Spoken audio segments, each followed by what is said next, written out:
things that I've seen, and I wanted to speak on this guy. I think his name was Jack Whitaker, and Jack Whitaker won the lottery. He won a $340 million in the Powerball, and he actually so one thing that he did was he actually chose to do that whole, they give that option where you can get all the money at once or you can get it in payments over time. And it's kind of funny because they always ask you that before you buy the ticket. In some states, they'll ask you, like, if you win, do you want to get your money now or do you want to get it broken into pieces? And you can see people kind of fantasize and be like, oh gosh, I don't know. I don't know. And they're always smiling, they're looking in the air.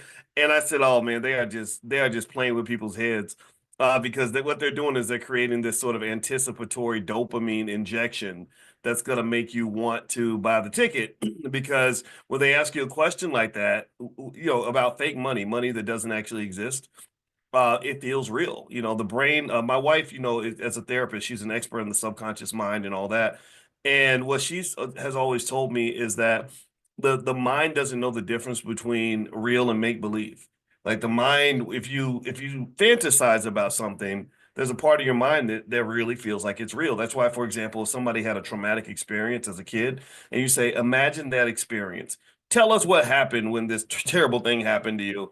They'll start to feel emotions. Their brain scan will show that they're going through the same feelings that they had when they had the experience. And then also when you imagine an experience, it's kind of similar. It's like a contrived artificial memory or something.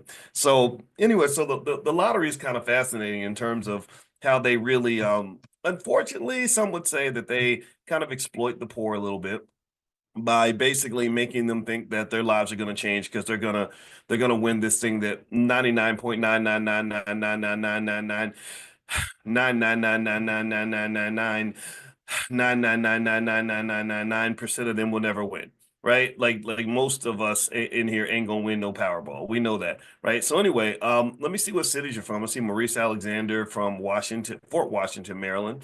Shanice Willa, I see you in here. Let's see what other cities. I'd like to see what cities you're. Richmond, Virginia. I see Richmond. Let's see who else is in here. I see. Oh, Odessa is out of Queens. What's up, Queens? Vincent's in the Philippines. Good for you. That's interesting. That's a great place. Alexander, Portland, Oregon. I see Metro Detroit, Chicago for Armantia, Curtis, Tanisha out of Houston, H-Town, love H-Town. Willie D, my buddy from the Ghetto Boys. He was in my wedding. Willie's one of my best friends. He lives right there in Houston, and it's always great to travel through Houston with Willie D because you gives everybody's just treats you good and you can go to restaurants for free and stuff. He's kind of like, I see him as like the unofficial mayor of Houston, but I'm sure there's like a real mayor or something, but I don't know who that person is. But anyway, so let me get back to it. All right, so let's see. Cassandra, Cincinnati, good to see you. Cassandra, Mary Floyd out of Tallahassee. Let's see, Darnay out of Atlanta, Charlene.